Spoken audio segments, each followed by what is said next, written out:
Hello and welcome. I'm Anti-Derivative Jill, and this is Indefinite Lunch in Infinite Combinations, number 13. I'm excited today to be reviewing the next two episodes of Season 2, Lasting Impressions and Sanctuary.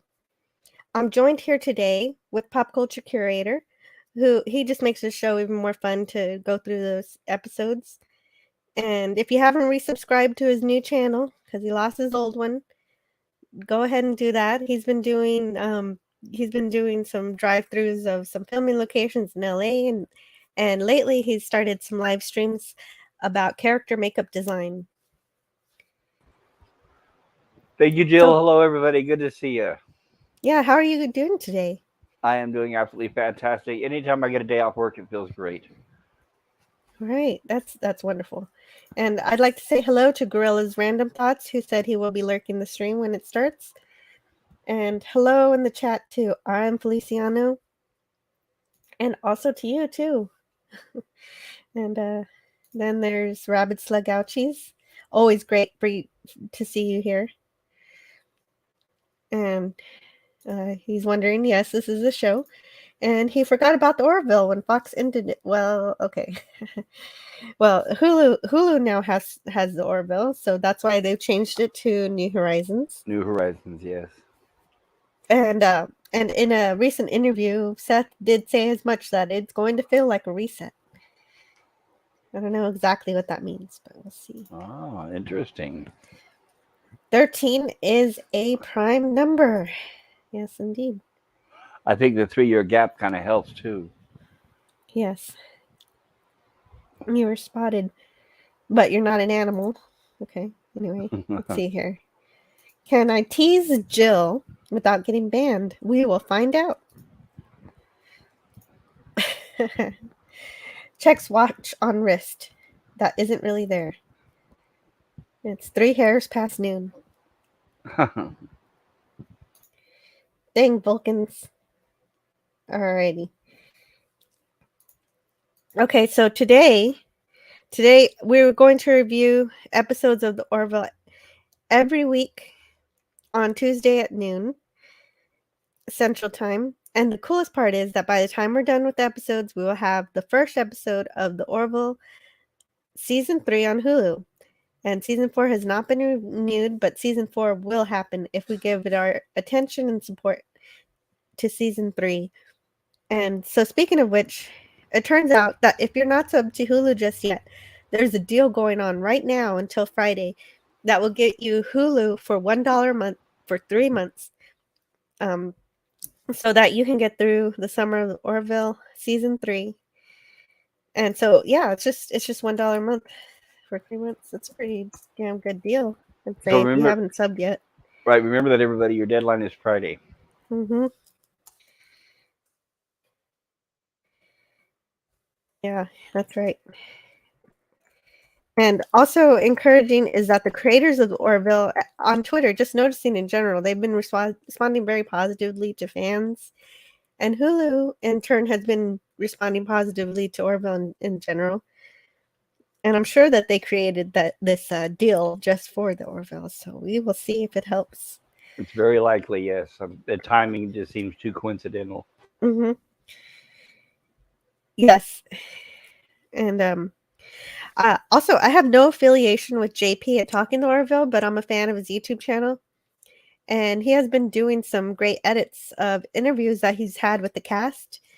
And it looks like he's going to be having lots of Orville content as well. As someone who I do know, my friend PJ at Orville Nation, who I know will also be doing some exciting things with the Orville Season 3 pretty soon. Very cool. Yeah. Oh wait, what? Hulu was giving us grief when we watched the last 2 episodes. It kept booting us out of it. That is so weird. Why was it doing that? But anyway, speaking of King Dolphin, you can always sub to King Dolphin TV. He does interviews with all sorts of extremely talented people. And it's a lot of fun, like pilots and people who write books and everything, and comics. And we officially have 8 days left until the Orville The official countdown for episode 1 is 8 days, 21 hours, and 57 minutes. Nice, nice. I'm excited. Me too. I'm very, very excited.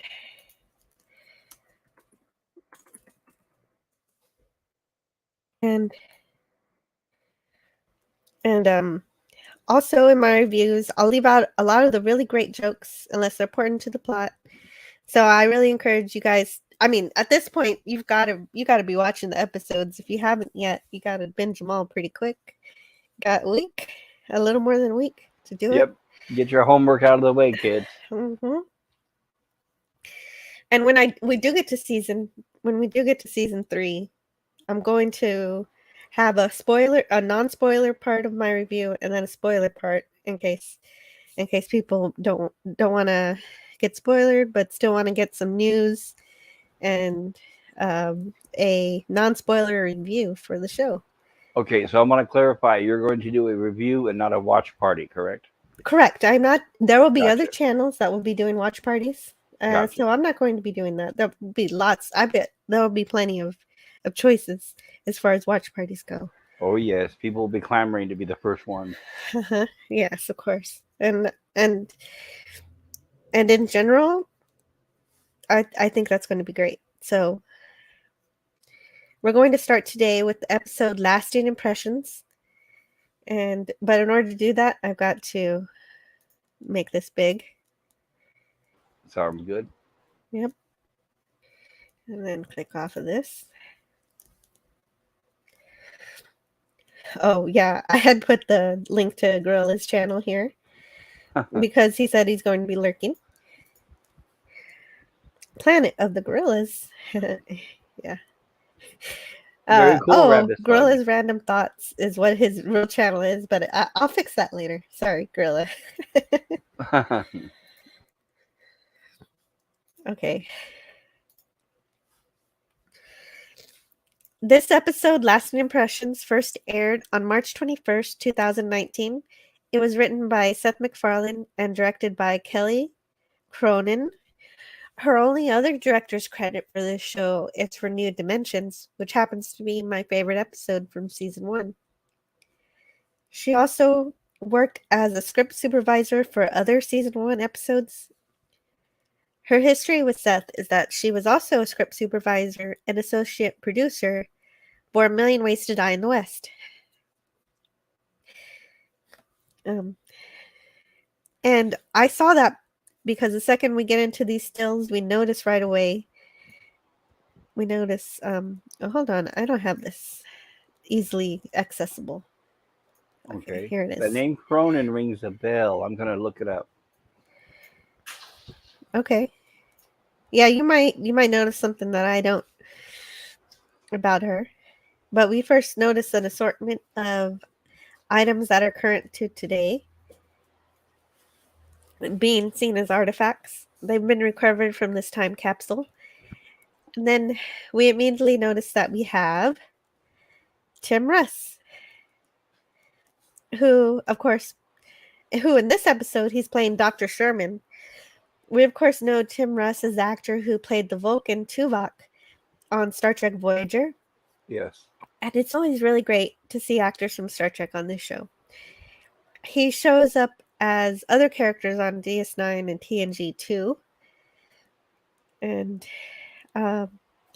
he got his start in sci-fi on a couple of episodes of the 1980s Twilight Zone.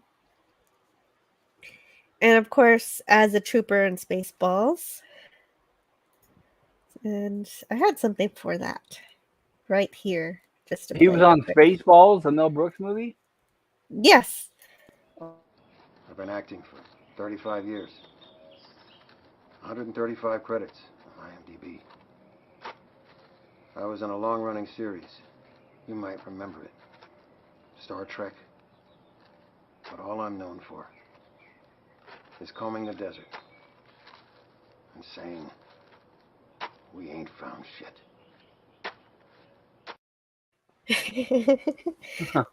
Yeah, that was the last minute video that I was telling you I had to upload. Very cool. I couldn't do that justice, but he could. That was great. Well, it definitely has a sense of humor. Well, sure he does. He does. He's cool. Just don't follow him on Twitter. But anyway, I went to the Star Trek convention, so I could also tell you that he's also a musician. So he fits in very well with the Orville team on that front. I'd wonder if he'll ever pick up a guitar if he comes back to be another if he ever comes back, because he can do that too. Interesting. I didn't know that. Yeah, he could come back on another anthropological adventure. You never know. So that's pretty fun. And the time capsule we see here is from 2015, which in the Orville universe is 400 years ago. And then we begin one of our B plots during this moment where Bortus discovers the cigarettes. And of course, the A plot is with Gordon discovering the cell phone. Yes. And John saying he could figure out how to recover the data. And it's been a while since we've had any engineering work done by Offit, so I'll mention here that he suggests a decorrelation algorithm on the second memory cache, but it turns out Lamar already tried that. Lamar recognizes his methods are too advanced and dumps things down to an older binary method input, which is, of course, the way we use computers today. We talk to them with ones and zeros. Lamar says he needs to get the bias circuit on the cathode ray tube. And of course, this is the Orville, so that current tech does check out as real. And I did have an electronics portion of my physics class, but I don't remember much of it. But I do know that That's okay. I do know that is a real thing. A CRT, a cathode ray tube. Is that what you mean? I don't think it's a cathode ray tube. Well, that is the thing. That's what a lot of the TVs used to be made out of, with CRT. That's true. It was, but yeah. Anyway, it's some real stuff, some real science going on in science fiction show. So I always appreciate that level of attention to detail. Absolutely. And of course, and then Yaphet also makes the suggestion to turn it on and turn it off and turn it back on again, which I like to see. I like to see that in the future we still do that method of IT device. The first step in troubleshooting. Did you try turning it off and back on? Did you check to see if it's plugged in? Yes. Mm-hmm. Exactly. And they find Huggins' video explaining to the future that she's left all her information on the phone so they can learn about her and how she lived. And yeah, and she gives a little lovely speech about how that's the case. Yes, vertical video. Mm-hmm. Vertical video, yes. Sorry. They find Laura Huggins' video explaining to the future that she's left all her information on the phone so they could learn about her and how she lived. And it's very lovely how Dr. Shimmerman is so excited about this find, but he misinterprets the acronym WTF. He thinks she was talking about a wireless telecommunications. All right. So, before we get to the cigarette portion, I want to check the chat, see what's going on here. If we've got anybody new. And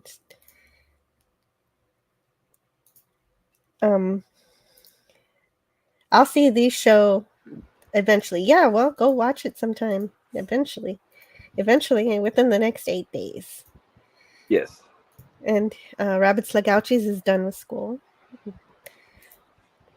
Okay, and Gorilla's Random Thoughts is on break now. Awesome. And hello in the chat too, Captain Cockney Spock. So Rabbit Slagouchi says, wow, I forgot everything with the Orville.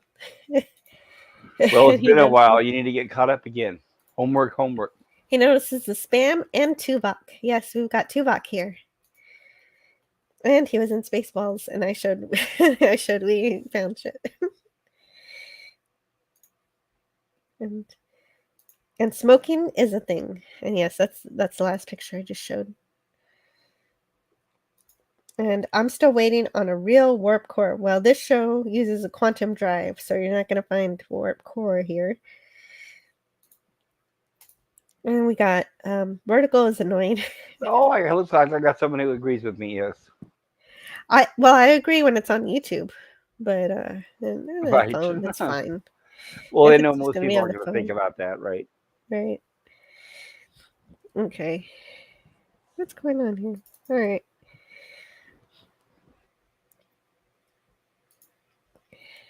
So we cut to wait a minute. Oh. So here we finally get something that Bortus and Clyden can finally bond over. Clyden has had it admittedly pretty rough lately, so but it's just weird that it has to be this that they get that. I know I've been tough on Clyden too, but I don't agree with a lot of things he does, but sometimes he can be good spirited. And here they find they can bond over, and they're these using a gun or a phaser or whatever it's called to light their cigarettes. Is that right? yeah, they use their plasma weapon here to Plasma light the weapon. cigarettes. Yeah. Oh, okay. And they go into a description on how good it feels, and it seems like it must be an accurate description, but I don't smoke nicotine. Yeah, not a good thing. Don't do it. They seem to be having some fun. And then they call it 500 cigarettes immediately. Notice that. Well, I thought what I noticed the sensibilities of the episode is they're at this stage where they don't realize how bad cigarettes are. But I notice they go out of their way to make sure that their son is not around, or they show that their son is not around while they're doing it. Yeah, they do. Do you think that they're actually doing that on purpose? Do they know? Well, they do that on purpose because they know people are complaining watching the show because of the secondhand smoke. Right, But they're not core to the because plot. of course, well Aware. they try to pretend they're oblivious to it, but of course you'll never see Topa with it in the room because that's exactly right. People watching it know that, the actual child actor would be breathing in that smoke. You're right. Good point. And here Gordon is hooking up the old phone to the environmental simulator to simulate what he knows about Laura and her life from that phone. And you get an extremely complex rendering of her existence. Well, it's funny because first the computer tells him it's not possible. Then all he has to do is say it's a cell phone, and the computer says, "Oh, okay then." Oh, right, cell phone. Now I get it. Oh, okay, yeah, now I get it. I needed you to tell me that. Thank you. Mm-hmm. Yeah, I needed to know what input device it was. But I mean, I guess it would have been cool if he had to give it the model number or something more complicated. Possible. And this simulation is far more detailed than what the personal and professional records of Dr. Leah Brahms was when Geordi created her simulation in Star Trek: The Next Generation. Because this reminds me of that episode called Booby Trap, where Geordi creates a simulation of the person who helped design the engine in Star Trek on the Enterprise. Yes. And of course, he ends up following, not realizing the computer is going to actually create the creator, and ends up falling in love with her. Yes. However, like in that episode, it's very clear that very quickly Gordon is romantically interested, and it makes And for sense. some reason, she really comes on to him really quickly for being a stranger she's never seen before. Right. Well, yeah, she really does, but yeah, but of course, she's time. We don't have a lot of time for the episodes, so but that's why they're going to do sometimes that happens. It has been known to happen. Love at first sight or whatever. It happens. True. Sometimes. And she's so charming. It doesn't even bother me.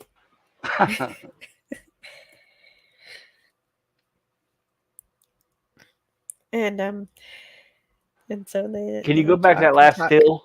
Sure, go. What's If you up? look at the top, I think that's the shadow of the microphone in the shot.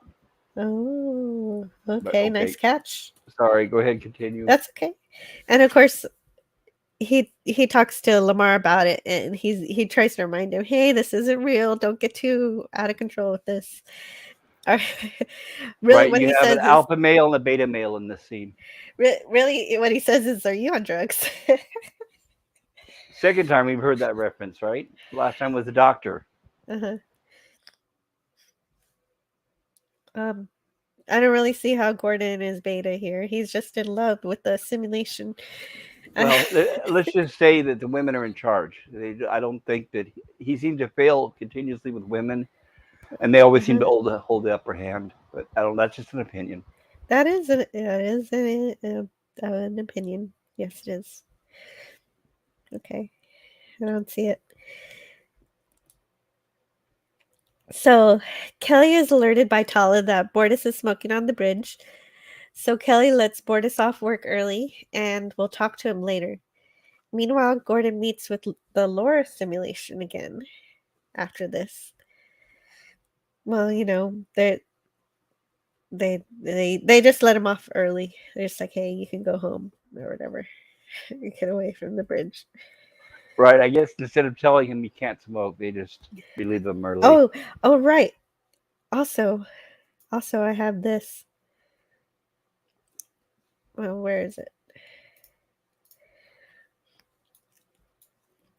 I also have a deleted scene here that I could show you guys. But Ooh, let me okay. see. Yeah, I'm gonna show a deleted scene. And yeah, I was also excited to see Slug Gouchi's here too. And he would like to see a holodeck. And yeah, Rabbit Slug Gouchi thinks that Laura is pretty too. Hello, nurse. Rest in peace, Norm MacDonald, always. And let's look at that deleted scene. Did I? Oh crap! I didn't upload it yet, so I'm going to upload it, and No problem. I'm gonna look for it here.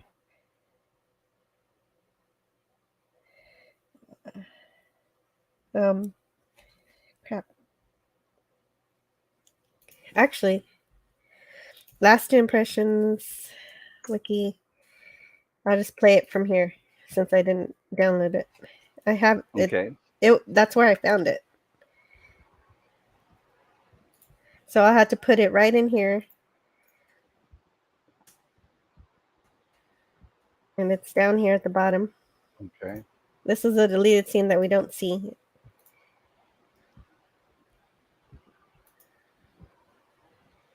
There's no volume. There we go. There it is.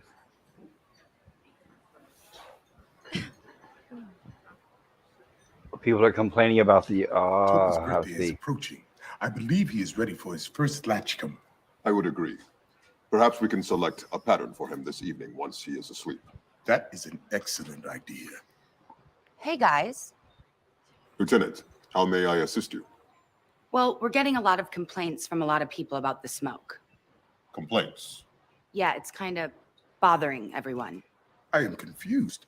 The taste is most pleasurable. Well, they don't think so. I hate to do this, but can I ask you to go somewhere else? Where? Well, if you give me a little time, I'd be happy to talk to Commander Grayson about it.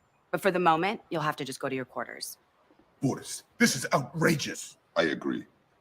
However, we will go.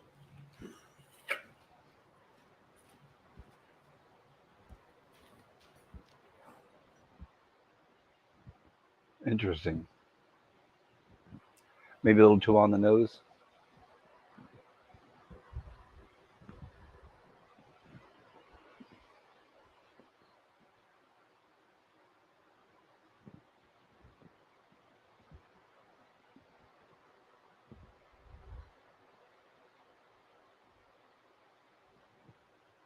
Jill, your mic is muted. Oh, right. Of course. There you are. Yes. Sorry about that. No problem. Yes. And here Malloy is excited to go back to the environmental simulator. Dressed for a date. Yep. And to learn more about Laura and her life. And from that information, yeah, right. So he meets with her again, where she is singing and dreaming of quitting her job. Oh, wait, she talks about, oh, yeah. Yeah, that's what she's doing here. She's singing and she's dreaming about quitting her job so she can just sing. And he tells her that he wants to sing with her sometime. And here she invites him to a game night, but this time she wants to meet his friends. And she gives him her number, so he realizes he can communicate with the simulation in this way to extend the the faux reality of the situation. And I like when he asks the Matter synthesizer to give him a phone, and it gives him this rotary phone. A rotary phone, right? Because he didn't specify what kind of phone. Nope. And I know this episode is drama, but I kind of like it because it's falling in love with someone out of time, made possible by the environmental simulator, which has been done in Star Trek before, but it made me wonder. That kind of thing always makes me think how cool it would be to meet people from the past. Just to learn about them, like in that episode of Star Trek where Data plays poker with Isaac Newton and Stephen Hawking. Yes. That's pretty fun. In fact, the reason why that was shot was because Stephen Hawking wanted to be on the show, right? Right. Yes, exactly. And he plays himself, and it's just wonderful. Well, himself as a hologram, of course. And that is, now looking back at that is such a treasure because he passed, and now he's no longer around. I'm glad that he did that. Me too. It's one of my favorite scenes in all of Next Generation. And so that's why I have good feelings about this episode, because it reminds me of that kind of thing. That concept in general. Not necessarily falling in love with a simulation, but being able to interact with the past. Yeah. I think this is less soap opera and more sci-fi. I mean, I know it's more drama, but it's like it has that veneer of, hey, this is stepping into the past, and it's not like a major historical figure, but Well, you also have a man who's in his 50s acting like a teenager. But what it is you the Orville is obsessed with 20th century media, and so they've watched all these movies and TV shows, but it doesn't exactly give them an accurate perspective on actual reality. I mean, even the reality shows are fake, so where do they go to actually besides actual documentaries? So this gives them a real regular person to inspect, and that's pretty neat. Yeah, but Captain Mercer's behaved like a horny teenager before too. Well, yeah, they're both in their 40s going on 50s, which it just, I don't, I just have to ask how many episodes are going to center around this. That's all. I don't know. I want to go on to the next adventure. Adventure. Let's keep moving with the plots, is what I say. Yeah. Stories, more stories. Yeah, okay.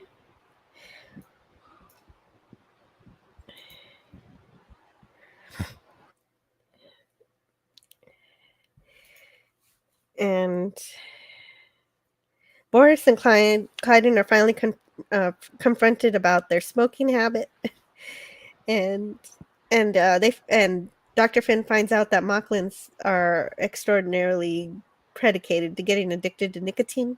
Yes. And so she's going to take a long time to find the cure. At least, according to her, it's going to be a long time, hours to days. Imagine if you could just find a cure to nicotine addiction now. Well, it's true. Right. What she says makes sense. Is that there's nothing like that's ever been created, and they are basically patient 0 and patient 1. So she has to create whatever it is from the ground up. So that makes sense. Right. Oh, and Raymond Feliciano makes a good point. They still don't like each other, Yeah, they kind of don't. Who? Borden and Clytus? Yeah, yeah. Oh. Well, they've had issues ever since about a girl. They might have liked each other before, but ever And they since that haven't, episode, right? And they haven't completely resolved those issues no. yet, as we'll see. Yeah, that's right. But I don't have a lot of time today, so I gotta move on, or else I'd Go for wax it. about that a little bit. Well, we can do it when we get there. Yeah. And Rabbit Slugouchi says nicotine withdrawal is a bitch. And Gordon brings his friends to meet Laura, and it turns out that Gordon is not very good at Pictionary. But the Orville crew, they just seem pretty bored, so they leave. Well, I And think they're confused. They don't understand because they realize it's a hologram, and he is totally forgotten, and he's involved in the moment like it's real. I think that's why they're looking around like they're confused. yeah, they're confused. Yeah, he's yeah, I guess you're right.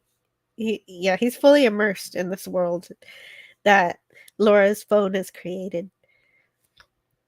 And so they make out and they have Slurpees. Woohoo. Okay. And of course, falling in love with the simulation, like I said earlier, reminds me of Booby Trap from Next Generation. But Yep. Gordon also being late to a shift due to overindulgence in his simulator fantasies also reminds me of Hollow Pursuits with Lieutenant Barkley. However, not even Barkley took his fantasies quite this far, but that's probably because he wrote all the programs. And since Gordon used her phone to generate her life, he feels an external connection to the hologram as if it's its own real thing. Yes. And what's interesting is the reminder that wakes him up tells him that you're late for work. It's 08:30, which means I'm guessing his shift starts around 8 a.m. probably. Yeah. He's late to be at the helm, and Yes. so the crew's pretty upset with his negligence. But no there. discipline. There's no discipline in this show. Well, it's a prospectively the first offense. They want to be delicate about it and Yes. and confront him at some point, but it ends up being a kind of casual confrontation because he just walks up to their table here. He thinks she's real. I'm he glad thinks you she's got that real. look on Clyde's face. That was hilarious. You have to laugh when you see that. I did. Yeah, Clyden is not exactly quitting smoking. Let's see. So they have a fight about it, and Bortus is being all he's acting like he's superior, and that Clyden isn't taking it seriously, but then Clyden finds that Bortus is hiding Right. cigarettes. An entire pillow. And you know what? I thought it was interesting that he chose the airlock because honestly, if I was a smoker on a ship like that, that's where I would go because all you have to do is evacuate all the air and smoke once you leave the room. Yeah, that's Leave no pretty trace smart. behind. Yeah. That is brilliant. And I don't know where it is, but this episode actually has a mistake of actually showing an actual smoke detector, like a modern day smoke detector in one of the ship's rooms, which of course the Orville wouldn't have because they'd have just regular sensors. Yeah, you would think. So you saw a smoke detector aboard the Orville, is that correct? I didn't spot it myself. I saw it in the wiki article, but I'm Gotcha. sure it's there. Gotcha. I didn't find it myself. But I thought it was pretty funny. They made that mistake on a smoking episode.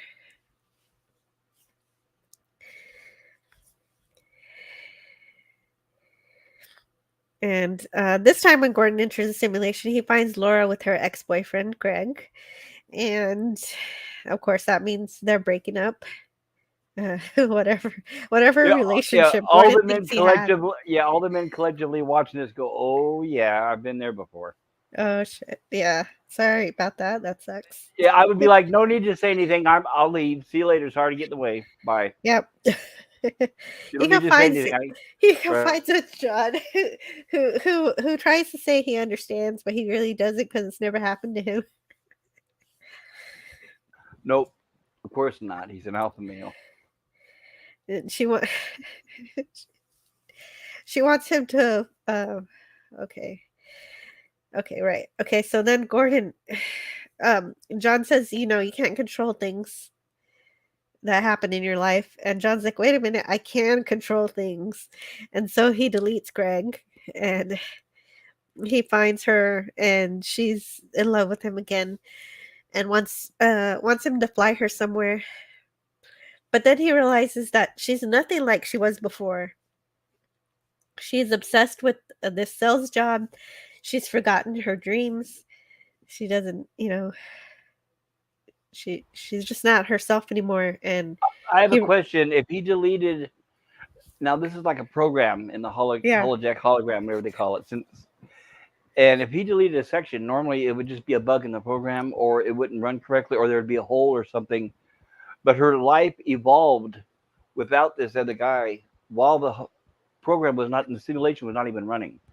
So once he restarts the right, simulator, her life has totally revolved and changed around that missing yeah. character, which Well, I it would thought was have to. odd. Yeah, it would have to have cascading effects. The entire program is completely different. That's why her personality is different, and that's why Yeah. her motivations are different. Uh, all references to him have been removed, and all interactions with him and any associated friends are also Right. removed. The butterfly effect. Hmm. And so that's what's happened here. So she's become career obsessed rather than obsessed with her actual dreams. And Gordon doesn't like what he's turned her into, so he puts Greg back and just forgets about her. And That's a quick way to sum it up. that's exactly, yeah, right. I had a few more words here than that, but you helped me along with that one. Yeah, that's kind of what they did. Hmm. Yeah, the people we meet make their mark on us, and they'll. That's exactly essentially what Kelly says. So yeah, that really does. At the end here, it's easy to sum it up. Clyden and Bortus are fighting because Clyden wants to smoke. Bortus decks him, so they get in a fight. Right. Well, notice this. In order to try to quit, they're trying to distract by eating food, which people normally do when they're trying to quit. Right. Dr. Finn comes Dr. Finn comes in with the cure just in time. And it only took her the afternoon. So, but my only complaint is that we don't get to see at all how she formulates it. That could have been a fun little insight into the creation of a nicotine cure. That's I don't true. I know. guess we didn't see her character since that last scene, right? Yeah, yeah, right. So we missed that, but you know that would have been a fun way to inject a little sci-fi in here. But oh well. I'm glad you got that. That's where she asked who wants it, the shot first. Yeah, exactly. So anyway, Gordon finally gets to sing with Laura, and then he puts the program away for good. It doesn't say whether or not he deletes the program or gives it to or maybe he packs it up, gives it to the Dr. Tuvok or Sherman. Dr. Tuvok. So, what did you think of this episode, Pop Culture Curator? I I thought it think I was already okay. know.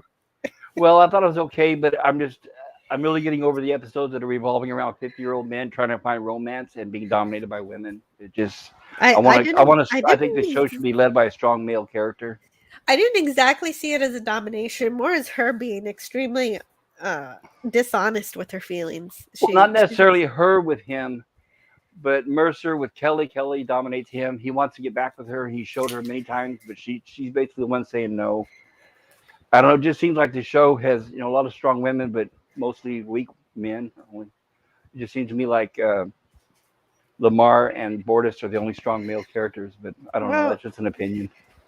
I wish they'd move on with more excuse me, sci-fi tales instead of I think Yaphet's a pretty romance strong. of the week. Oh yeah, Yaphet I think is kind of like the other guy there. I think he's kind of like a comedy relief. Yeah, he's comedy But relief, I but he's wish not they would. weak. I wish they would tell more stories instead of the romance of the week, because I don't know. Mhm. It's just, but that's just an opinion. They Well, need to you either know. settle down and find a woman or not keep looking. I don't know, every week when you know that it's going to revolve around someone looking for a relationship, it just I I, don't I know. don't exactly see a woman deciding to be with a man or not as being dominating, but I could understand your Well, I should have perspective brought it there. up when we watched that episode, but I Yeah, didn't. that's true. Okay, it's definitely an opinion. And this actually is the kind of drama that I don't really mind because it has that sci-fi element, even if it's been done before a whole lot. I thought this one was sweet and charming. You know, it proves that I'm not always against a romance when it has some kind of meaning, and it had meaning for Gordon, even though it really was fake, even though she wasn't really exactly honest with her intentions. Laura may have only been a simulation, but she was real to Gordon, and he realized that when he tried to alter any aspect of who she was, that the reality of the simulation crumbled. So I think that this was a good episode because it had a touch of the tapestry in that way. You know, just removing Greg Right. destroys her reality. And Star Trek, the Next Generation's episode, it's a Wonderful Life. So it also had a correlation to that for her, but Yes. for a simulation. It's a Wonderful Life was the name of the Star Trek episode. No, it was called The Okay, Tapestry. It was called gotcha. Tapestry. Have you Yeah, I was ever thinking seen that. Tapestry? Yes, I did a long time ago, but I was also thinking of It's a Wonderful Life, the movie with Jimmy Stewart, and I was thinking, no, come on, they didn't use the actual name, did they? That'd be too No, much. no, but that's essentially what it was. It It is was a right. good episode. Um, then uh, I think this was the best of the dramatic ones because it also, for me, had shades of the inner light. Since we have an early 21st century time capsule that allows Gordon to live in another time that's been forgotten, and now they can remember part of it. And I think it was pretty well done. But now, yeah, now I'm Cool. wondering just how much of the past Orville has. Do they only have the movies and the TV, or do they have actual home movies and YouTube? Like, you know, do they have And is that it kind only of stuff? this era? It just seems to be this era only. Yeah. So this episode brings up a lot of questions about what the Orville has in terms of past media. I would like to learn more about that. S&M. When do we see that? I think you mean Uh, Bortus and Clyde and fighting, maybe, right? I don't know. Yeah, sure. Let's go with that. Just don't be getting with the herd. My bad spells. Bacon covers up that slime. And of course, I don't know, Captain Cogney Spock put some food, bacon and waffles. Toast, waffles, one of those. Maybe that's his breakfast. I don't know. All right, so I've got to keep on moving. We're making good time actually, because this was a short episode in terms of my notes. I didn't have that many notes for this episode, even though I like it. And the drama stuff, I'll get through pretty quick. Okay. So I'll find the next one here.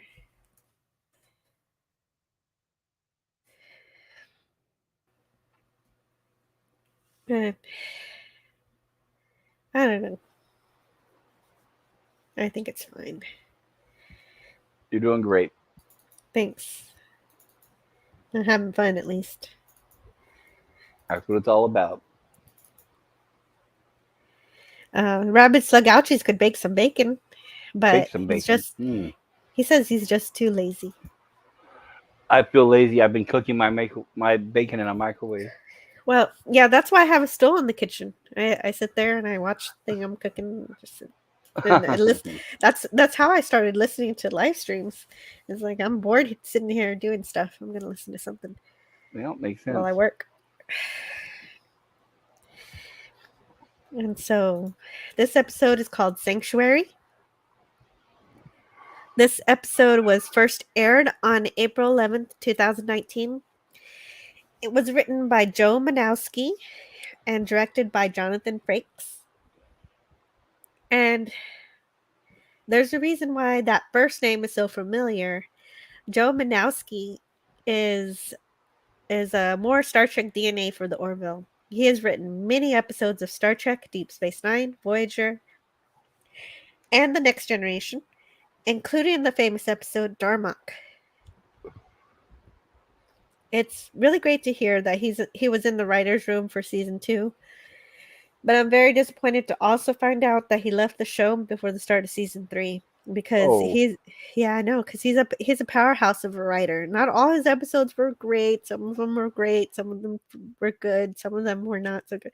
But he was just such a prolific writer and such just so helpful in terms of getting some scripts out. That it's kind of disappointing that Yeah. he didn't stick with it. Maybe he's moved on to better things. You never know. Better things. I don't know. I really don't know what he's doing. I didn't check. Yeah. Hopefully he is.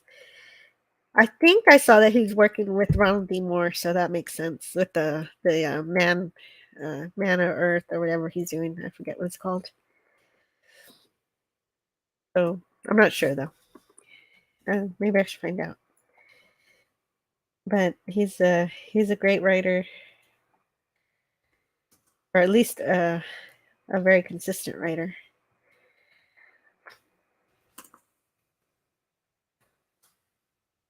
And I'll check here. He's working, for All Mankind. That's what he's working on Apple TV, the show by Ron D. Moore. So that makes sense. He's going to go to his friend. He's obviously friends with him. I think Bird said that was a good show. Yeah. Oh, you got me excited that Bird was here.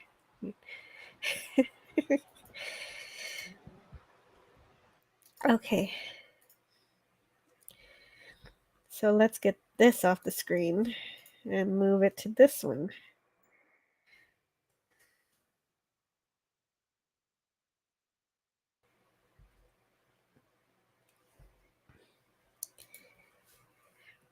And of course, we also have Jonathan Frakes as the director. And I just noticed the very first quote we get from Seth about Frakes was from the wiki, that he's also really fun to get drunk with.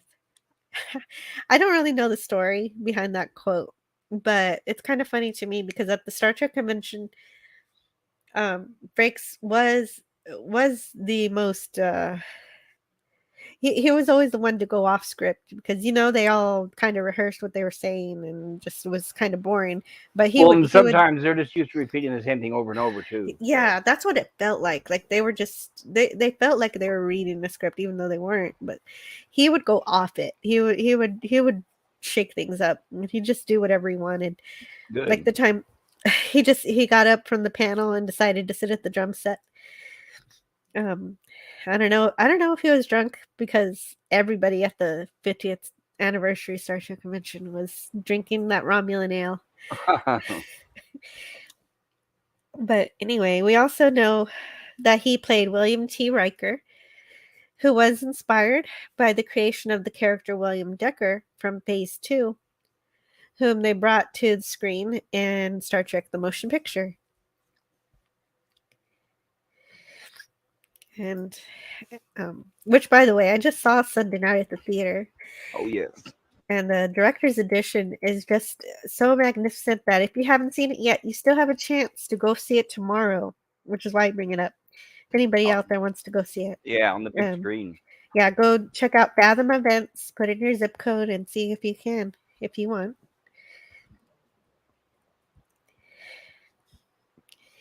And Jonathan Frakes also directed an episode of Priya, a season 1 episode. But he did not come back to direct any season 3 episodes, nor is there any indication that he's going to cameo in season 3, but he has said that he wants to. Interesting. It seems like a lot of the production staff is changing. Mm-hmm. Oh, yeah, because the reason why he's not directing in season 3 is because Seth is going with himself and John Kasor. So I guess he kind of wants to have a cohesive directing style that's consistent throughout the whole season. Okay, cool.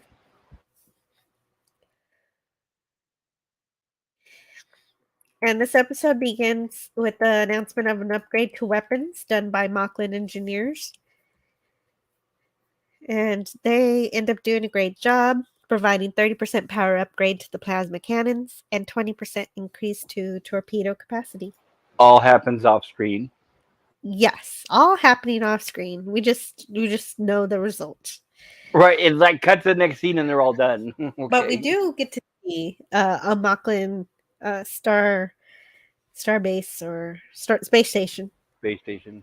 Yes, and it looks pretty cool. Yeah, it's pretty cool. It is. It does match their design fairly well.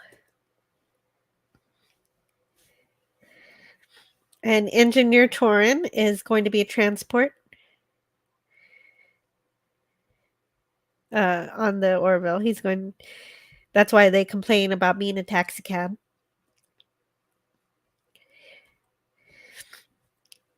And so Tala is going to show them to their quarters, and they ask for privacy. And we find out that they want privacy because they have something hidden in the briefcase. A MacGuffin. A MacGuffin. Yeah, right. They have a MacGuffin. That's her name. I mean, wait. Oh, now look what cameo we have here.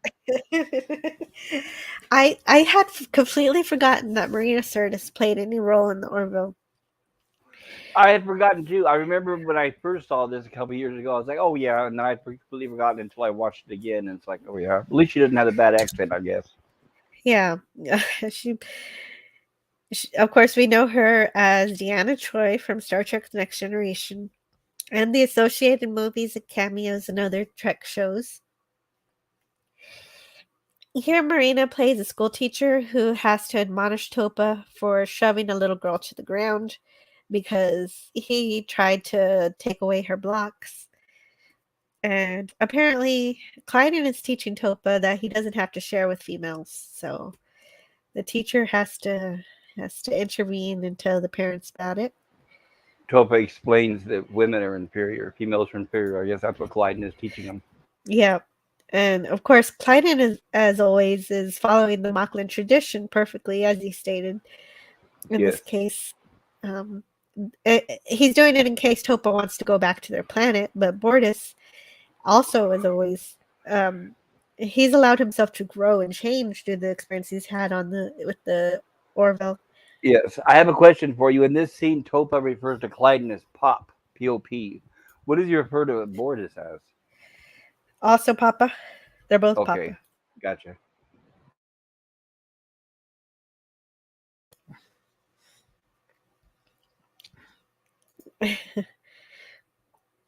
And he hopes that if Topa does decide to live on Mocklus, that it won't be so intolerant by then. They just have that conflict ongoing. Bortus is sent to check on some unauthorized power use in the Mocklin guest quarters and Engineer Torin's quarters. Bortus asks what the power drain is, and Torin tries to say it's a synthesizer, but Bortus's comm scanner sends him to the room. And we finally see what's in the suitcase. I do like the fact that the device is using extra energy, but it's not actually physically plugged into anything, so it's not being old-fashioned like we would think. Right. So the power that's draining from the ship is wireless. Yes, I do like that too. That was a great reveal. Because I was a little worried when Ed said you can't just plug something in. I was like, plug it in? Where are you going to plug it in? And then I saw it. And that makes more sense. I was happy to see that too. Thank you for pointing that out. And they're escaping from Mocklus so they can live in peace. They say they're going to Retepsia, so they plead with Bortus to keep it a secret. And he actually does make it a half lie here, saying that there's a stasis chamber, but lying that it has perishable supplies instead of a baby. Which is perishable, so a loose lie, I guess, right? A white lie. Technically, yes, babies are perishable. Son of a red shirt says hello to me, you, and Rabbit Slagaushis and all the rest of the Orvillians assembled here today. Hola, kapla, and cheers all. I hope everyone is having an excellent day. Welcome, son of a red shirt. Good to see you. Yeah, great to see you. Yeah, thanks for attending my stream yesterday.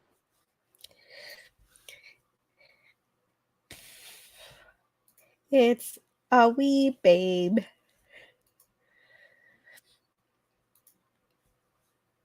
I've gotta blow my nose real quick. I don't know if it's gonna help, but Go for give it. me just a I'm minute. sure it'll help. Anything always helps. I'm wondering if that baby's even real. They're so good with makeup these days, and especially the fact that they don't have to show the eyes. It's very easy to make something that looks lifelike. Seems like it'd be easier to create one than it would be to try to put all that makeup on an infant. But that's just speculation.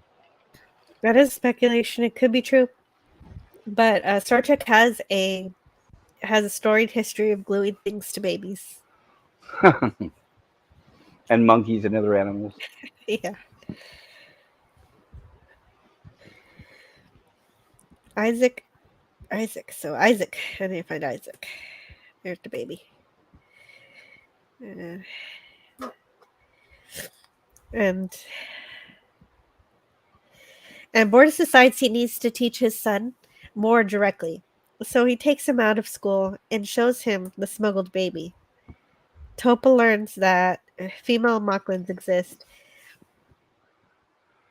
But don't forget now, he assured the two visitors that Topa promised he wouldn't tell anybody. Right.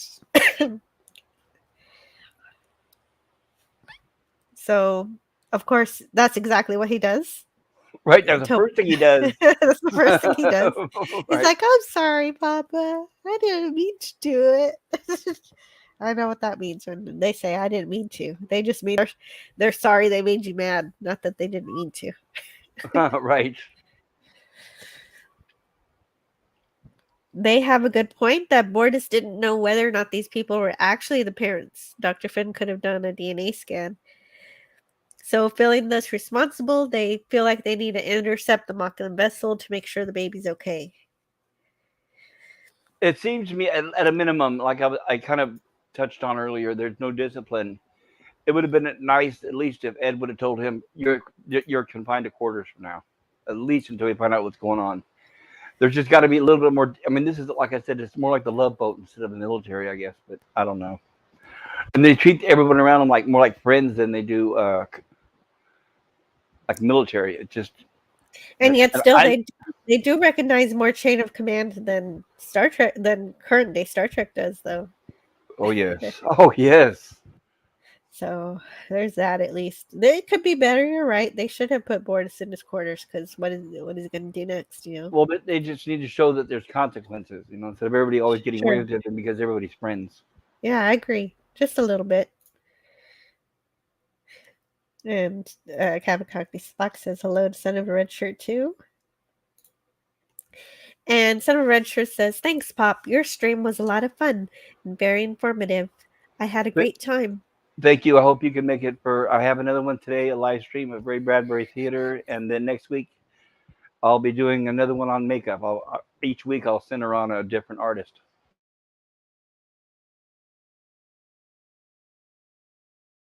Captain Cockney Spock says, that's why I take a dim view of intentions.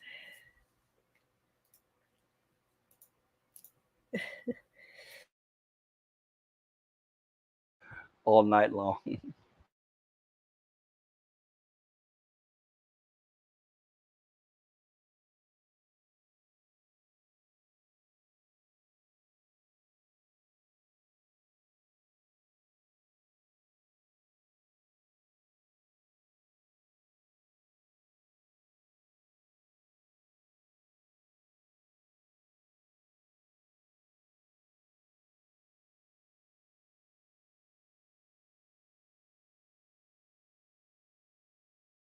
Jill, do you know you're muted?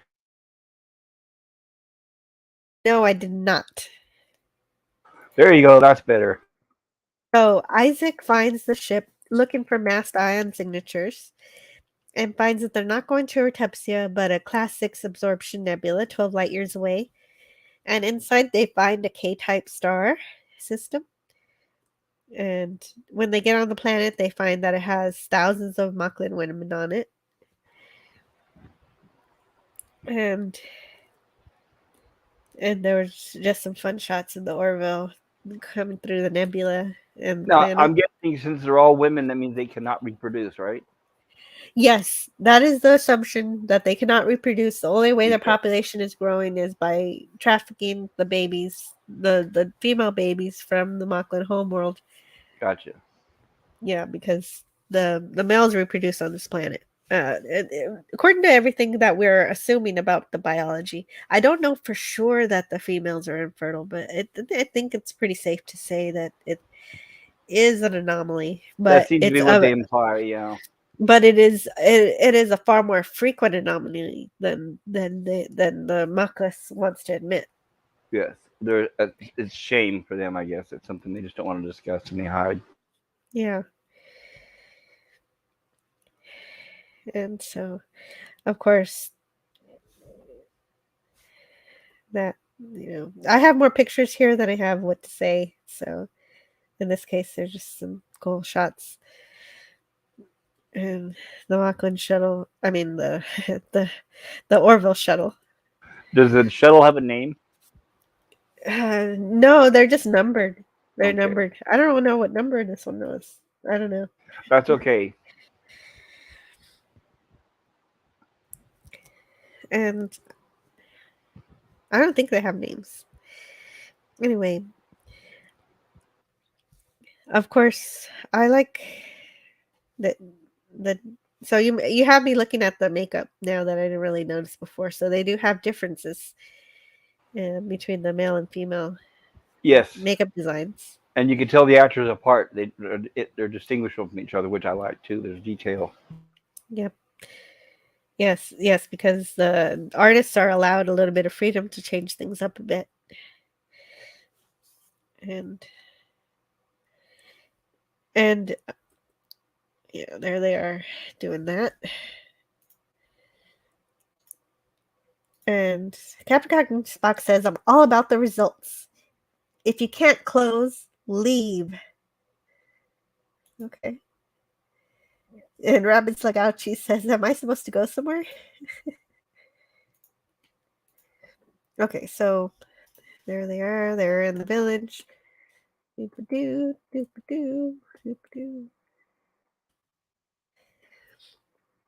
And of course, with the wonderful attention to continuity and storytelling for the show, the leader of this planet is the Moclan poet, Havina, from the episode about a girl. Right. Who in that episode was living as a recluse in the mountains. So apparently she found her way here to this planet. Well, yeah, after she got found out, she couldn't stay on Moclis anymore because they were going to catch her. So she had to leave. Pretty much, and so that's the catalyst that gave her the idea to start this planet, I think. And just as you and I surmised, there are way more Moclan females way back in that one of our first live streams. That there were way more females than Moclis admits. They address the fact that the Orville is discovering the planet means they can't stay, because they finally say that there are over 300 people on the Orville, because we were questioning that the other day. How many people are in that? Correct. Who were in that shuttle bay? So it was apparently over 300 people. So now we know.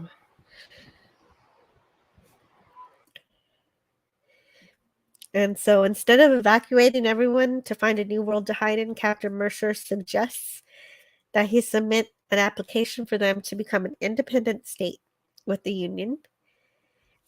And if accepted, they'll be under Union protection. And then Havina quotes, "Every revolution begins with a single act of defiance." But she doesn't know where she got that from. It apparently comes from Mahatma Gandhi. So who knows how she knows that. Interesting. Came from a man of peace. Yes. Well, they obviously, when he asked her, about the quote, she's not going to say Mahatma Gandhi, because you're going to say, how would she know who that is? So that's exactly why I looked it up. Right. They said the statement, got the point across without saying who quoted it, right? Mm-hmm. Anyway, the union's going to have a hearing, but Mockus wants their coordinates so they can arrest everyone on the planet. So the Orville's going to stick around to protect it. On the way to the hearing, Captain Mercer gives Havina access to the cultural database. So she can look up some female artists, and for some reason, the first thing she finds is Dolly Parton's 9 to 5. And this is the look on her face when she starts listening to it.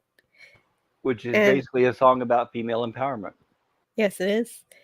She says she speaks with the might of 100 soldiers. And this is the voice of our revolution. And Mercer's like, well, there's actually a whole bunch of stuff. And she's like, no, Right. it is No, she. this is it. This is perfect, right?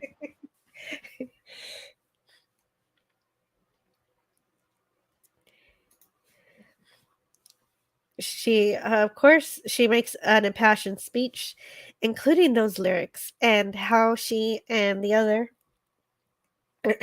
people on the planet would be persecuted, mutilated, or executed.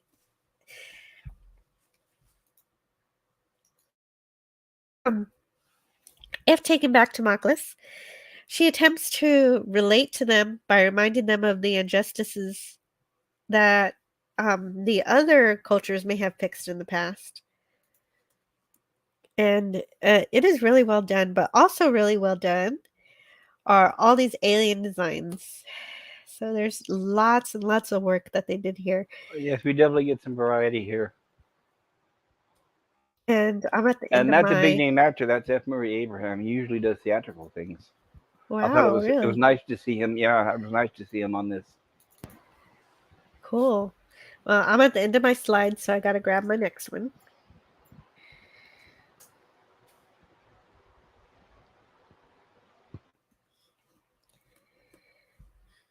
And Yeah. That's the Mocklin delegate, right? yes. That's, Yeah, right. Go ahead. well, I was just gonna say that's the one arguing against the females signing a treaty with the Union. That's played by Tony Todd People, the guy who played the original Candyman 1 and 2, and he worked with George Romero in Night of the Living Dead, the remake with Tom Savini, and he also was in the Hatchet movies, among many other things. He's an older man. Go ahead, Jill. Sorry. I'm a That's big fan. wonderful. That's wonderful. Thank you. Of course, Mockless does what we knew they would. If the sanctuary planet is allowed into the Union, they claim they're going to leave. And so there she is. And here are all the aliens. And Rabbit Slagouchis thinks that guy is Worf's brother. Not quite. Or unless it's the actor. I don't know anything about that actor. What was his name again? Tony Todd? You mean the delegate? Tony Todd. Yes, Tony Todd. Very simple name. Tony Todd. Could be Todd. right. He does know about Star Trek. Let's see if he's done any Star Trek here. I would not be surprised if Tony Todd was in other Star Trek shows. He probably would be. He has an extensive background. He was on Voyager. Oh, Kern. Oh, wow. You're right. Okay, so he is Worf's brother. Wow, great job, Rabbit Slugouchies. Oh, really thank you. Yeah, I didn't know that. Very cool. Then that's great. So that when he played Worf's brother, that was an episode of Next Generation. Yeah, I guess so. Wow, that's pretty cool. Yeah, in the episode Son of Moog. And of course he comes back as Worf's brother in Redemption Part 2, 1 and 2, and Sins of the Father. Very cool. Very nice. You're one of the heroes of today, Rabbit Slugouchies. Never saw Candyman. Not the remake. I recommend Candyman, the original with Tony Todd. The first two movies, Candyman and Candyman 2: Farewell to the Flesh. Yes, and in Deep Space Nine, when Worf's brother comes back and he has to get his memory erased and everything. That's pretty sad. Yes, Rabbit Slugouchies, you are a nerd. Congratulations.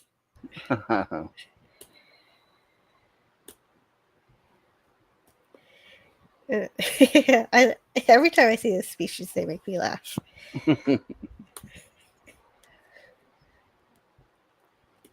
And so I'm just going through all these pictures. There's so And that many one in the more. back on the left with the hood over the head, it almost looks like a Vulcan, but I couldn't get a close look. Oh. Yeah, you really can't. Yeah, there's no close up. Well, that's great. Okay, so if Kern is on this episode, now we need Worf to play a Mocklin. Come on, Michael Dorn.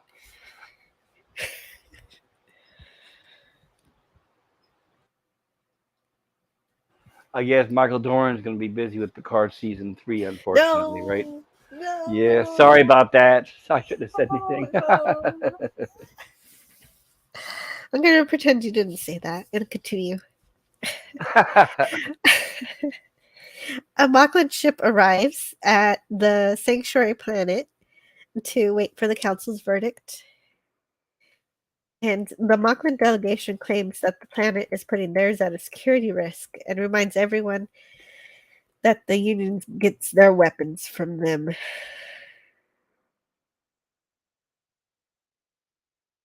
I'm going through these pretty quick, but I need to. But dang. Those Oh, aliens there that look like rhinos. I have a question. Do you remember last week when Dalek 451 was showing makeup from Doctor Who, and one of them looked almost like one of these. maybe. I think that this might be the same species also that Jason Alexander played as the bartender, but I'm not too sure. It looks like it probably is. Yeah.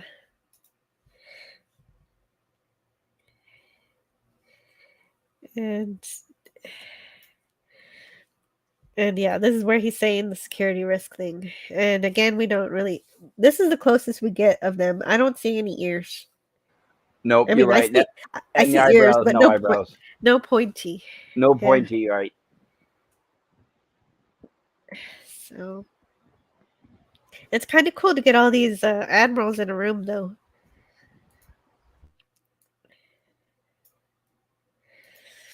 And instead of just being on the view screen. And it's almost like they listened to people who watched About a Girl, because they mention all the same points that everybody mentions after watching that episode. That they must be mindful of their own prejudices and not judge other cultures purely by human standards. Yes. And goodbye in the chat to Rabbit Slugouchies. We'll see you later. Thank you for care, coming Rabbit by. Slug. Take Bye-bye. care, you awesome weirdos. Later, taters. That's great. What are my eyes supposed to be? Sometimes I don't know exactly what Rabbit Slugouchies is trying to say. Okay, and then they also bring up the other Mocklin point of view, that this is child trafficking to them, that their children are victims because they don't get a choice in what the parents are doing or taking them away from their planet. But then, of course, Captain Mercer brings up the elephant in the room. The Union turns a blind eye to the Mocklin custom because we need their weapons. And then the very real notion that the two societies need each other to defend against the Kaon comes up. And of course, Ed is right that they're going to all need each other because the Kaons are such a powerful force. Right. Separately, they're not able to withstand them. So they can only if they bond together, they can. Yeah, essentially, the Kalons are very useful as a method of keeping everybody together when they would really like to just go at each other. And of course, Mortis is thinking about his next moves and suspects that Kleinen would be very happy to leave, saying he's never felt comfortable on the ship. And so that issue finally reaches the boiling point here. when he Yeah, confronts Kaiden. I think what they're hinting at, which I would not be surprised, considering they at this point they don't know if there's going to be a season 4. So, and what they're hinting at in this episode is, I would not be surprised if in season 3 we get a war with. I think it'll be combined with the Union, the Mocklins, and the Krill. That's the other ones, right? The bad guys The problem is against if against the Kalons. I think the Kalons are going to attack, and it's going to take 3 of these alien races to fight them off. But I yes, don't know. they have to be together, because if the Mocklins leave the Union and the Krill side with the Mocklins, the Kalons will be able to decimate them just based on their division. Right. So Ed's hinting that they need all 3 of them to be together. All 3 of those species. That's essentially what wins the compromise of this episode. Yes. I'm skipping ahead a bit. Sorry. Yeah, no, that's okay. I did it too. And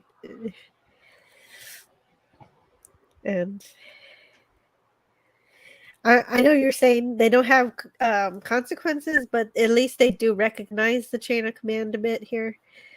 They don't forget completely that it exists, and she does wait for word from Captain Mercer before she makes her move. Yes. And the Mocklins try to hold them. All right. So I didn't write anything for these scenes. It's just everything we already mentioned, Right. This is basically the Mocklins telling the Union, we're tired of waiting. Right. And I got a pretty cool shot of the tractor beam trying to hold on to the shuttle. And so Gordon also tells Tala that he shouldn't be taking any kind of defensive action against Union membership without the captain or the first officer's orders. But Tala says that Kelly's taking the same risk, so she takes the same risk that Kelly is taking. Did you by chance get a still of the inside of the bridge when they're showing the ship stuck in the tractor beam? Oh no, I didn't. Okay. I didn't get that. I thought about it, but I didn't. Well, on the rewatch, anybody, if you watch this episode and you go back, it shows the view screen there with Gordon sitting in front of it, and they're looking at the ship stuck in the tractor beam. And what I did not catch the first time, but I caught on this rewatch, is when it shows from the back, it'll show Gordon. You'll see Gordon's back looking at the main view screen, and you'll see the shuttle stuck in the tractor beam. The camera pans left. It doesn't pan left, it moves left like on a track. And what I thought was odd was, as it does that, you could see the perspective of the angle of the ship on the screen change, which indicates that that viewing screen is in 3 dimensions. It's in 3D. Sorry, go ahead. That is a great perspective. Thank you for that. Well, they did the same thing in Star Trek 6. There was a display screen where Spock was looking at. I'm trying to remember exactly what scene. And the way they shot it indicated that it was in 3D, because I'd always wondered if, by the century, everything should be in 3D. So it actually essentially is with no glasses. Cool. So at least, even when they break the rules, they are at least acknowledging that that's what's happening. And of course, that necessity that she's taking ensures a battle. So they're going through, and Bortus wants to go with Kelly, even though it means he'll have to fire on his own people. So Gordon has the idea to go back deeper into the nebula to confuse the targeting.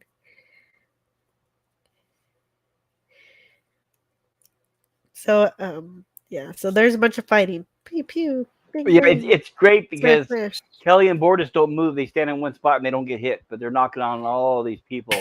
So all these people, I guess, they shoot like stormtroopers, apparently, right? Yeah, right. But they look cool doing it. They look cool. They didn't take cover. They're not moving, and they're just standing right there in the middle of the open. But oh well. Yeah. Well, you need to go work as a choreographer on the show then, Pop No, Culture. they're not going to want somebody who's constantly stopping them and saying, "Wait a minute, that doesn't make sense." No. Well, we know they should be hiding, but then you can't see how cool they look that way. And they might look like cowards. You want them to show that they're not hiding anything. They have nothing to hide, pretty much. True, yeah. No, but you're right. Logically speaking, they should be taking cover. A few of Yeah. them do. So at the final hearing, one of the members says that the Mocklins should figure it out for themselves and that the Union shouldn't be a police force. Oh, there's some pointed ears. Oh, wait, you saw some pointy ears? Oh, yeah, right there. That guy. True. There's the pointy ears. There's just some good dialogue in this one. Havina says, if you continue to let them oppress their own people, what kind of precedents does that set? And the Mocklin delegation says, we'll renounce the Union before we allow them to force feed us its own code of ethics. And hello in the chat to Neproyo Lifeform. Cool. Neproyo Lifeform has a great channel, and I don't know if I put it in. I think I have. But let's see if I Absolutely. put Good it to in see you, here. Neporeal. So, and we get the Mocklin strategy that they figured out, that they could ally with the Krill because they can give them weapons, so that the Krill will ally with them because of those weapons. But Captain Mercer is like, hey, we all need to be together against the Kalan, because only he really knows how much of a threat they are, because he was in that battle. I mean, actually the that's not true. What part? What do you mean? What part's not true? That actually everybody should know how bad the Kalan threat is, because they were all in that battle. All of the Union, the Mockulans were.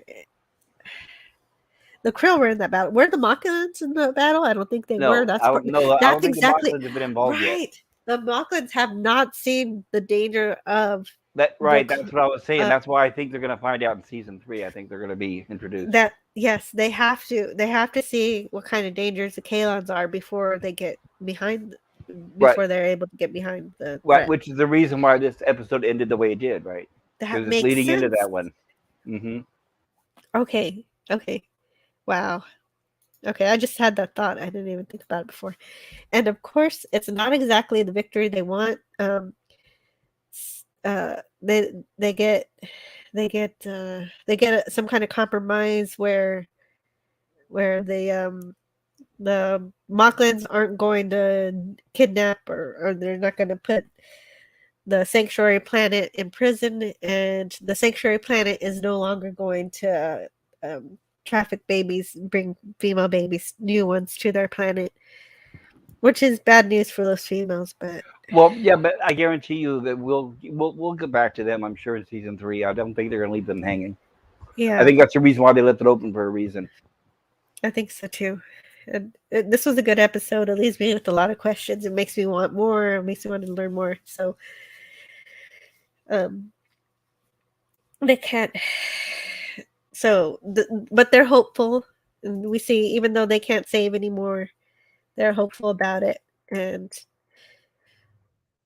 they're ready to do what they can in the next steps of this revolution for them. And we also see some hope here with Topa playing with the little girls in the class. He's looking a lot happier, and so does Bortus. Yeah, it looks like that was filmed the same day as the last scene when they were in class. They probably did, yes. I know, even the same clothes, the kids and everything. You're not supposed to notice that. I'm just kidding. And the blocks in the same location, Oh well. Yeah, but this time they're building it together. It's one big structure that they're collaborating this time. Right. So, what did you think of this episode, Pop Culture Curator? What were some of your favorite parts? I liked it. I liked the fact that they kept it open with the smuggling of the baby. So it kind of left you wondering, what's going on with that. So I like that. And then the sanctuary with the escaped females. I wish they would at least touched on how they got there. Like I wish the leader, the lady, would have said, there's a ship that sneaks in every now and then, or like a pirate ship or something that helps us or something. But we can assume from what they tell us that they have established a way to get them to escape off of Mocklin. So that's fine. But I do like it. I like the actress who plays the leader of the female Mocklins. I thought it was a good choice using Dolly Parton for the female empowerment. I like Dolly Parton actually. I saw 9 to 5 at the theaters. Very cool. I've also put up a poll to choose which episode you like because I forgot to do it at the beginning of the show. I should have. But Okay, now, I'll make sure now to it's get in better there than before. Right. So vote everybody with your fingers, mouse, touchpad. And Ooh. Nerdporial Lifeform says 9 to 5 taught us something in this episode. Yes, that's right. And here's the channel link for the Nerdporial Lifeform.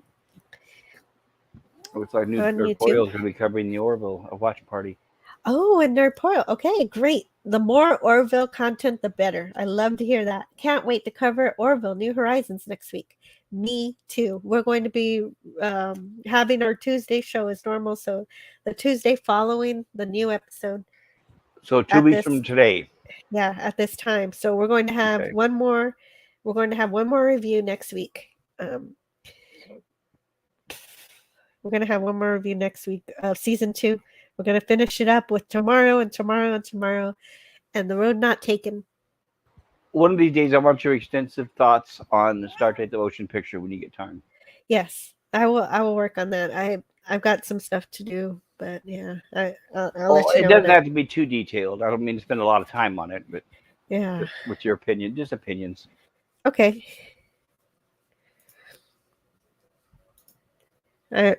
I've got a show with I've got to prepare for with Raymond Feliciano on Deep Space Nine. Very cool. For early next month. So Nerdporial thinks that the Mocklins are going to leave the Union.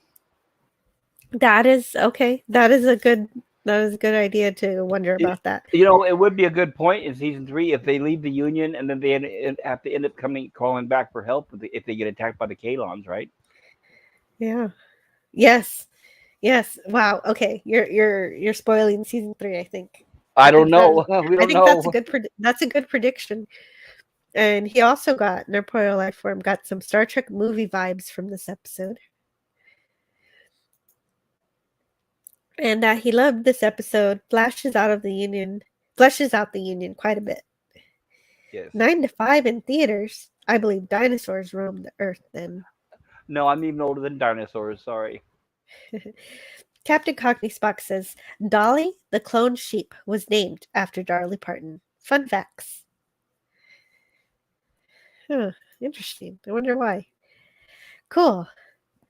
I will be doing live streams Thursday evenings. So the Orville live streams on the Nerdporial Lifeform will be on Thursday. And there are lots of people doing Orville stuff for season 3. So it's going to be a lot of fun on YouTube pretty soon. And the Nerdporial Lifeform also saw the TMP's director's cut in theater on Sunday.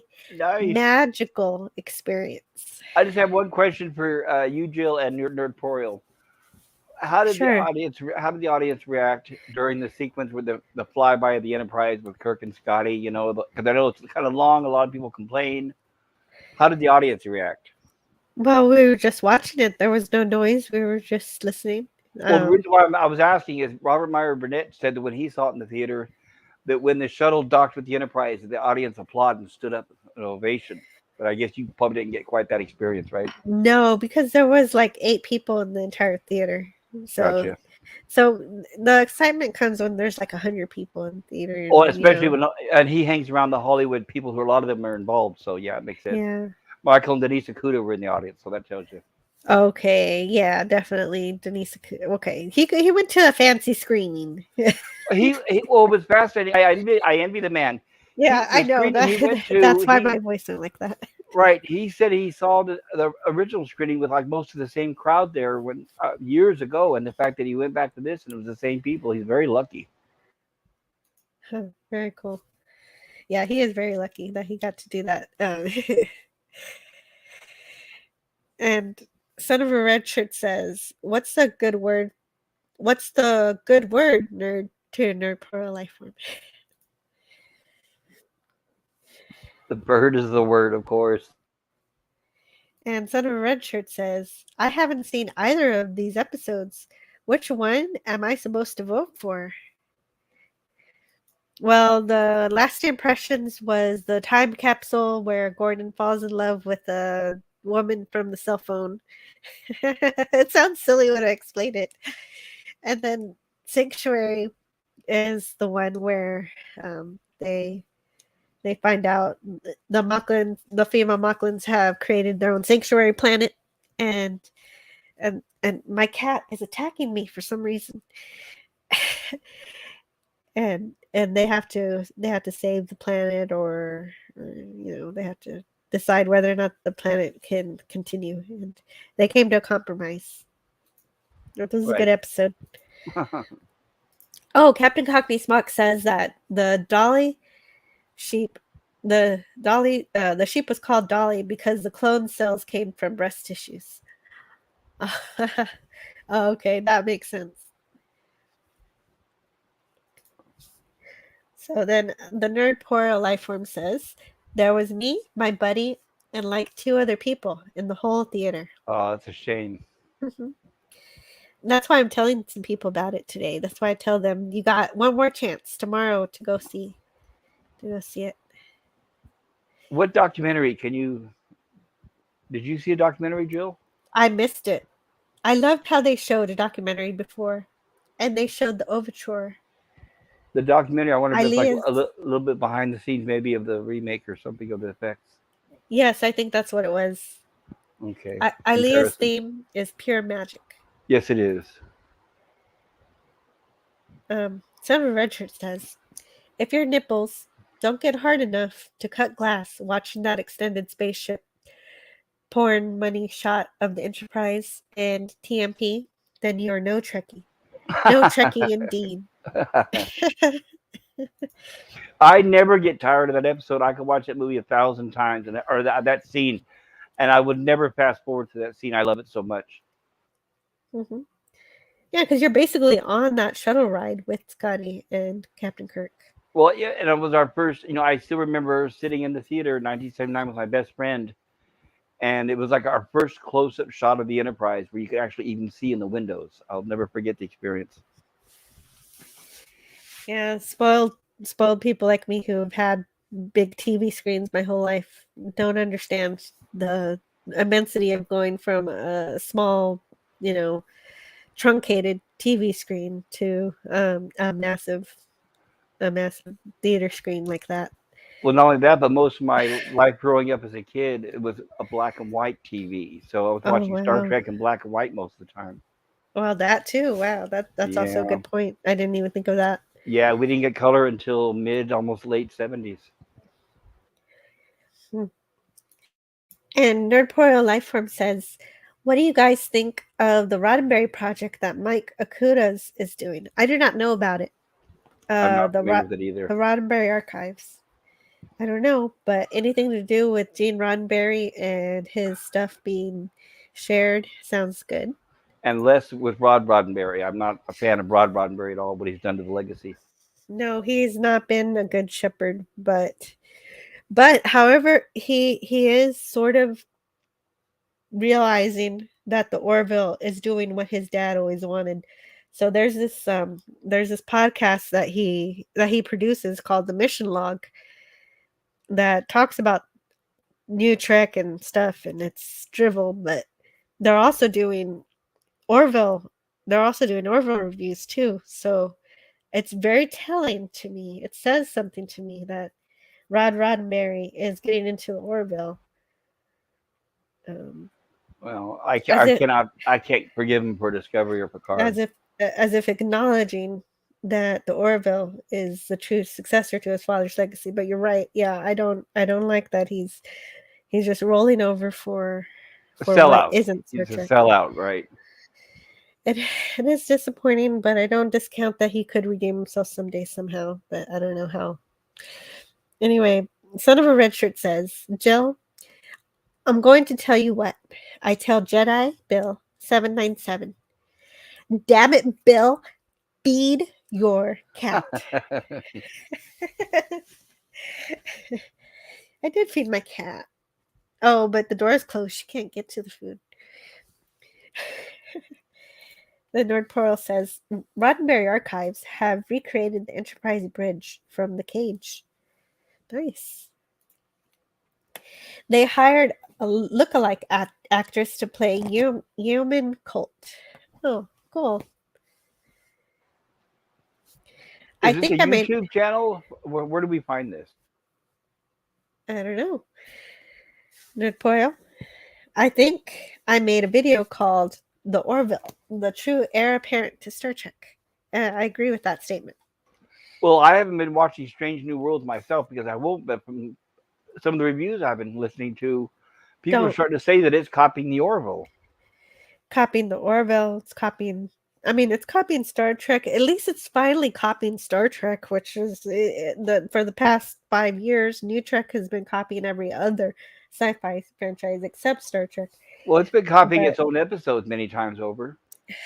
Yeah, and saying that it's first, by the way. Every time it copies something, it says, we're the first, by the way. I know, but the problem is even very intelligent Star Trek fans are starting to like it because it's got a beginning, middle, end, and they're just like, oh, okay, you're trying. Well, they're trying, but they're it's not. like starving rats. Still They'll not, take anything, right? They're still not getting it right. But what's sad is that what they're doing is they're telling Paramount that they're getting it right, which is, I don't think, the right message to send. No. I won't get that desperate where no, I can't. I know. I don't exactly want to get too much into right. that. That's a different topic for a different day. It is.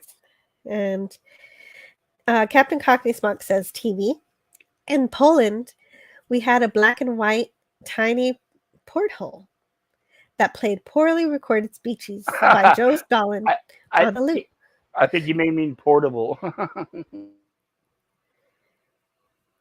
Oh,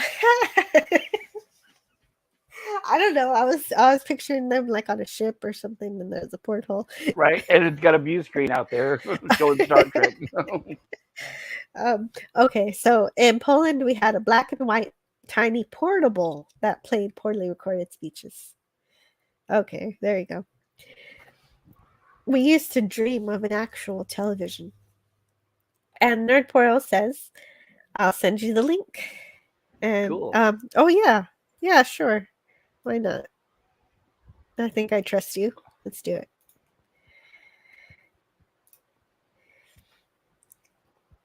it. And Son of a Red Shirt says, when you were in Poland, did they play the communist version of Charles in Charge, aka Stalin in Charge? Loved that show when I was a kid. Scott Baio was so underrated as Stalin. Okay. What? But overrated is Chachi, I guess, on Happy Days, right? I have no idea what's going on. That's okay.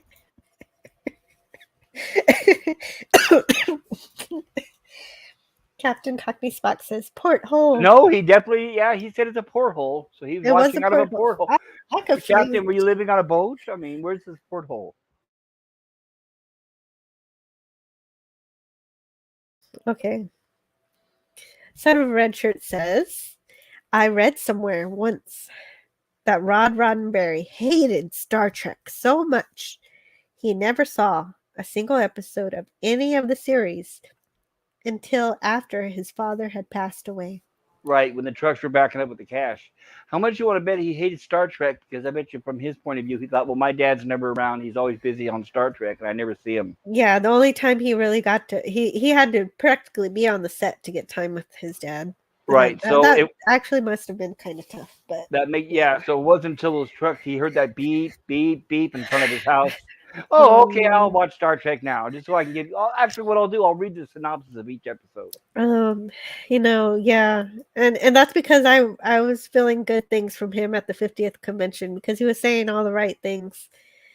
Well, being And around all those other stars and the fans, you're going to learn really fast what to say and what not to say. yeah, and he gave us all. He gave everybody who bought a certain ticket um, uh, a toy, in-box toy of Loxana Troy, who of course was played by Majel Barrett, his mother. Yes. And some of the people who also got it signed. I got one, but mine was not signed. And I was really happy that day about Rod Roddenberry, but ever since the things have not been going so well. He doesn't seem to care too much what's happened. The only indication that I see that he cares at all is that he's giving Orville the time of day. Right. Well, I noticed that he not only did he sell out for Discovery and Picard, but he's one of the 23 producers of Star Trek New Worlds or Strange New Worlds, right? I mean, that show had 23 producers. I counted the first episode when I tried to watch it. I'm well, like, that's par for the "Geez, course for these shows. it is. Wow. And you wonder where the money's going, right? Mm-mm. Yeah. Um, not to the writers. And It's definitely not the writers. I think the writers are getting allowances. yeah. Well, I mean, not to getting actual science fiction writers who know literature. No, they're hiring. It's nepotism. They're probably hiring their family. Like, oh, I have a niece that said that she likes to, do this and that. Oh, well, let's write her. Let's add her. And We they all know it's don't. about ticking the boxes, right? There's a lot of Yeah. good, talented people being turned down every day in Hollywood because they don't tick the right boxes. And they know they're supposed to have a science consultant, so they hire one, but they never actually bring her on set. She's never Yeah, that's there. what I was gonna say. When do they actually call that person in? I think it's They probably by don't. name only. They don't. They send her an email and they ask her for science words, and they ignore her when she says the science is wrong. Of course. So the Nerd Pair Lifeform says, I heard that too. I saw him at the Las Vegas convention. Tried to avoid everybody like he was some VIP celebrity. He's Yeah, not. I'll he's clarify not. that. No, He's not. of course not. Captain Cockney Spock says, instead of friends, we had comrades. And oh, hello, the chat to I Love Food. How are you doing today? Hello, I love food. We've reached close to the end of our little live stream here, but it's great to see you. Yeah, you have to get going soon. Yeah, I do, but I'm having too much fun. The Nerd Poor Lifeform says it's not what you know, it's who you know. Yes, unfortunately. Oh wow, yeah. Actually, I wanted to add another video here. This one Tom Constantino just posted yesterday or the day before. And so I will be closing out with this video, so you'll see it. You'll see it soon.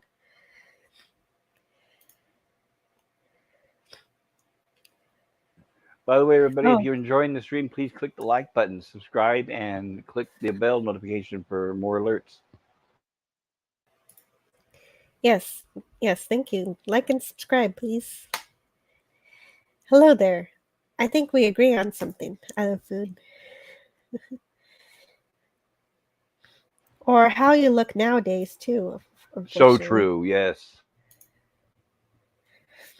And subscribe to Captain Cockney Spock.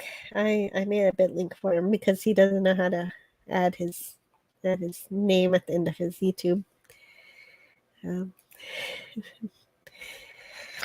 And Pop Culture Curator, I couldn't be more grateful to have you join me on the show. Especially that end talk was a lot of fun. Oh, the pleasure's all mine. I really enjoy myself. Thank you, Jill. You're welcome. And I really want to get Pop Culture subscribers back up too. So could you please let us know what you have coming up and what you want to do with your channel? I'm slowly expanding. I had to rebuild my channel, so I don't have a lot just yet. I'm doing weekly postings on famous filming locations. I shot some around LA. I'll be posting another one of those this evening. Tomorrow I'll be doing a watch party for the Ray Bradbury Theater, an anthology series produced in the late 80s, early 90s. That was basically produced and written by Ray Bradbury. He wrote every episode based on his short stories. I really highly recommend it if you can make it to my channel for then. And I'm going to be adding more content as well. I'll be covering other things as well, camping and things like that in the future. Camping, that's cool. That's right up Canadian Spider-Man's alley too. You might get together on stuff like that. That would be nice. Yes. Yeah. Yeah, he does camping. So that's fun. And let me see what the poll's doing, because since I gotta end the stream, I should end the poll too. All right. Let's see. Let's see what we have. It looks like with 4 votes, Sanctuary wins. So I'm going to end the poll. Okay. I would have gotten more votes if I would have done it earlier. That's But fine. that's probably accurate. I could have gotten 8 votes and it probably would have been the same ratio. Possibly, yes, I agree. Probably less in favor of the lasting impressions. I didn't think it was too bad. I love food. Everybody saying goodbye. Very nice. It was so good to see you all. Thank you for coming. Yes. So this week, Sanctuary wins the poll. Thank you, everyone, for joining me today. I hope you enjoyed today's episodes, but remember, what's even better than my reviews is watching the Orville yourself. And next week, we'll continue with Season 2, Episodes 13 and 14. Yeah, I have a correction. I'm sorry to interrupt. I just realized my Ray Bradbury stream is today, not tomorrow. I'm off on Today? days. Oh, great. Okay, so it's today. Ray 3:30 Bradbury. Central Time, right? 3:30 Central Time, 1:30 Pacific, 4:30 Eastern. Okay, great. Sorry about that, everybody. Okay, and next week we'll have episodes 13 and 14 tomorrow and tomorrow and tomorrow, and The Road Not Taken. Have a great day, everybody, and see you next time. Bye-bye. Peace out, everyone. And Nerd Poil says there's more great Star Trek, in my opinion, but no, I love food too. Is your stream called Something Wicked This Way Comes? Okay, so anyway, well, we'll see. Goodbye, all. Bye-bye, everybody.